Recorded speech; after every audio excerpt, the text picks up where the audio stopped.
তোদের মতো আলেমদেরকে চুথা পিটান কইরা হইলো চাই, কারণ এর জন্য হইলো নির্বাচন হইলো চাই।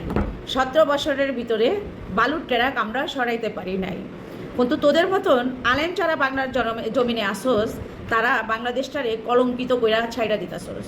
সব আলেমরা না, তোদের মতো আলেম যারা আসোস, কারণ বিএনপি নামক দলটারে নিয়ে তোরা যারা ব্যঙ্গ কইরা কথা বলতেছোস, তোদেরকে উদ্দেশ্য করেও আমি শাহিনুর রাজদা কিছু কথা বলি। 17 বছরের ভিতরে আমরা বালুর ট্রাক সরাইতে পারি নাই। প্রধান উপদেষ্টা ডক্টর ইউনূসের আমরা বদনাম কইরা যাইতাছি, অতি শিগগিরে নির্বাচন দিতে কইতাছি, কারণ নির্বাচন হইলো অতি শিগগিরে চাই, বাংলাদেশটারে লুইটা পুইটা খাইতে চাই। নির্বাচন হইলো অতি শিগগিরে চাই, আমরা হইলো চাঁদাবাজি কইরা হইলো খাইতে চাই।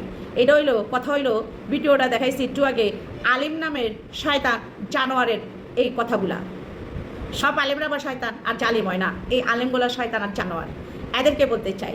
আমরা 17 বছরের ভিতরে বালুর ট্রাক সরাইতে পারছি আর না পারছি, কিন্তু কিছু কাজ করতে পারছি, ওগুলো আবার আমি বইলা চাই। 2013 সালে 5ই মে হেফাজত ইসলামের কিছু মানুষকে হত্যা করা হয় এই মতিঝিলে শাপলা চক্করের মোড়ে। সেগুলা নিয়ে আমরা প্রতিবাদ করতে পারছি, যদি বালুর ট্রাক নাও সরাইতে পারছি।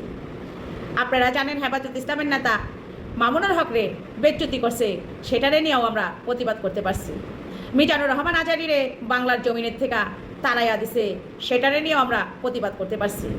কোরআনের পাখি দেলার হোসেন সাইদিরে কারাগারে প্রেরণ করা হয়েছে, ফাঁসির দড়িতে ঝুড়াইয়া তাকে মৃত্যুদণ্ড দিছে, সেটারে নিয়েও আমরা প্রতিবাদ করতে পারছি। মিজানুর রহমান আজারিরে মালয়েশিয়ার থেকে যুক্তরাষ্ট্রে মাহফিল করতে চাইতে দেয় নাই, সেটারে নিয়েও আমরা প্রতিবাদ করতে পারছি। বাংলার জমিনে যেই যেই জায়গায় যেই কোনো দলের অঙ্গ সংগঠনের যত মানুষরে যত কিছু করছে, সেটারে নিয়েই আমরা প্রতিবাদ করতে পারি।